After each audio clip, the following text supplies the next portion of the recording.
தமிழ்நாட்டை கடந்த சட்டமன்ற தேர்தலுக்கு முன்னாடி உலுக்கிய சம்பவம் தான் இந்த சாத்தான்குளம் சம்பவம். ஜெயராஜ், பென்னிக்ஸ் தந்தை மகன் இருவரும் ஒரு கோவிட் லாக்டவுன் காலத்தில் கடையை திறந்து வைத்திருந்தாங்க அப்படின்னு போலீஸாரால் கைது செய்யப்பட்டு அவர்கள் ரிமாண்ட் செய்யப்பட்டு கோயில்பட்டி சப்ஜெயிலில் அவர்கள் கடுமையாக தாக்கப்பட்டார்கள். போலீஸால் கஸ்டோடியல் டார்ச்சருக்கு உள்ளாகி இறந்து போனார்கள். ஸோ இந்த வழக்கு ஒரு பெரிய அரசியல் புயலை கிளப்பியது. அந்த காலத்திலிருந்து இது விசாரிக்கப்பட்டு இன்று ஜட்ஜ் முத்துக்குமரன் அவர்களால் இன்னும் சற்று நேரத்தில் தீர்ப்பு வழங்கப்பட இருப்பது குறிப்பிடத்தக்கது. இந்த வழக்கு கடந்து வந்த பாதையை பார்க்கின்றோம். ஜூன் 19ஆம் தேதி 2020 கோவிட் லாக்டவுன் போது அவர்கள் மீது இந்த கொடூர தாக்குதல் நடத்தப்பட்டது. அவர்களுடைய குற்றம் என்ன என்றால், அது போலீஸாரால் பதிவு செய்யப்பட்டது என்றால், இந்த லாக்டவுன் டயத்தை தாண்டி அவங்க கடன் நடத்தினாங்க. அதற்காக அவங்க கைது செய்யப்பட்டு ஒரு கஸ்டோடியல் டார்ச்சருக்கு உள்ளானாங்க அப்படின்னு நம்ம பார்த்து இது ஒரு பெரிய பேசு பொருளாக இருந்து வந்தது. அது இன்னைக்கு ஒரு தீர்ப்பு நிலையை எட்டி இருக்கிறது. இன்னும் சற்று நேரத்தில் இந்த விவகாரத்தில் தீர்ப்பு வர பெற்றிருக்கிறத பார்க்கின்றோம். இதில் குற்றம் சாட்டப்பட்ட இந்த போலீஸார் உட்பட அனைவரும் அவங்க ஆஜர்படுத்தப்பட்டிருக்கிறார்கள். இன்னும் சற்று நேரத்தில் தீர்ப்பு வர இருப்பது குறிப்பிடத்தக்கது. இந்த வழக்கு கடந்து வந்த பாதை, தற்போதைய நிலை, இன்னும் எவ்வளவு நேரத்தில் தீர்ப்பை எதிர்நோக்கலாம், இது பற்றிய விவரங்களோடு மதுரையிலிருந்து ஜெகநாத் இணைந்திருக்கிறார். ஜெகநாத், ஓட்டியோ. வணக்கம். எஸ் ஜெகநாத். சாத்தான்குளம் தந்தை மகன் கொலை வழக்கு கடந்த வந்த பாதை என்று பார்க்கும்போது 2020 கொரோனா ஊரடங்கு விதிகளை மீறியதாக ஜெயராஜ், பென்னிக்ஸ் மீது வழக்கானது 2020 ஜூன் 19 வழக்கானது பதிவு செய்யப்பட்டது. குறிப்பாக சாத்தான்குளம் போலீசில் கொடூரமான தாக்குதல் நடத்தியதாக அந்த வழக்கானது பதிவு செய்யப்பட்ட நிலையில ஜூன் 23ஆம் தேதி சிறையில் தந்தை மகன் அடுத்தடுத்து உயிரிழந்த சம்பவமானது அந்த நேரத்தில் தமிழ்நாட்டையே ஒழுக்கியது என்றுதான் கூற வேண்டும். குறிப்பாக அந்த தந்தை மகன் கொலை வழக்கானது தொடர்ந்து சிபிஐ விசாரணையானது நடத்தியது. விசாரணையில் பார்க்கும்போது இந்த சாத்தான்குளம் இன்ஸ்பெக்டர் ஸ்ரீதர் உட்பட 10 பேர் போலீசாரானது கைது செய்யப்பட்டார்கள். மேலும் சிறப்பு சார்பு ஆய்வாளர் உயிரிழப்பு மற்றும் 9 போலீசார் சிறையில் தற்போது அடைக்கப்பட்டிருந்தனர். குறிப்பாக மதுரை மத்திய சிறையில் இவர்கள் இருக்கிறார்கள். குறிப்பாக இந்த சாத்தான்குளம் வழக்கு என்று பார்க்கும்போது சிறப்பு சார்பு ஆய்வாளர் பார்த்தீங்கன்னா உயிரிழந்த அடுத்து 105 சாட்சிகளிடம் இந்த விசாரணையானது தொடர்ந்து சிபிஐ நடத்தினார்கள். குறிப்பாக 2427 பக்கம் குற்றப்பத்திரிகை சிபிஐ தாக்கல் செய்திருந்தது. சாத்தான்குளம் போலீசார் ரேவதி, பியூலா, ரவிச்சந்திரன் சாட்சியத்தை அளித்ததாகவும் அவர் மேலும் புகாரானது பதிவு செய்யப்பட்டது. இந்த நிலையில் பார்க்கும்போது இன்று நீதிபதி முத்துக்குமாரன் தற்போது தீர்ப்பினை வழங்குவார் என்று எதிர்பார்க்கிற நிலையில இன்னும் சற்று நேரத்தில் இந்த தீர்ப்பானது வழங்கப்பட இருக்கிறது.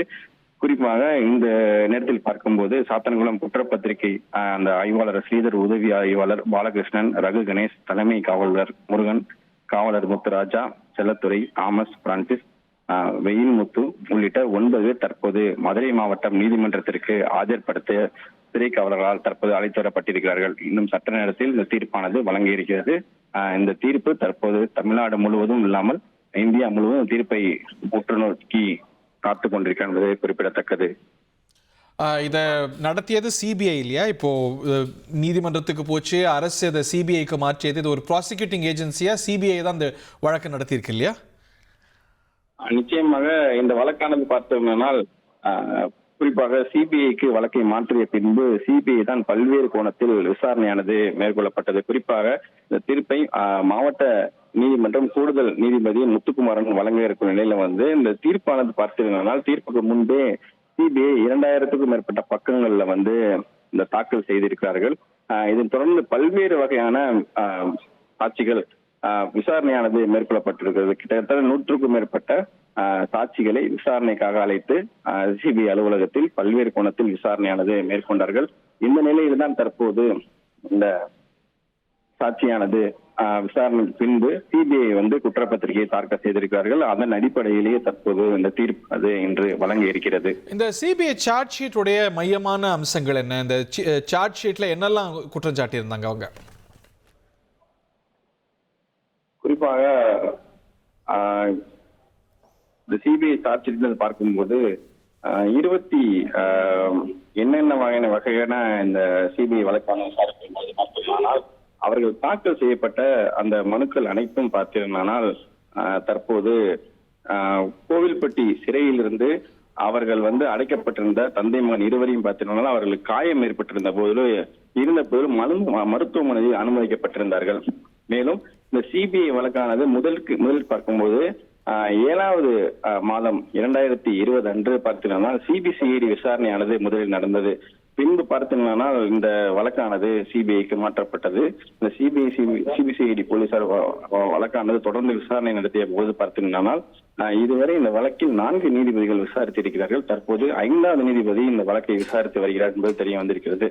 அதே வேளையில் குற்றம் சாட்டப்பட்டுள்ள 9 பேரும் தனித்தனியாக 9 வழக்கறிஞர் நியமிக்கப்பட்டு உள்ளார்கள்.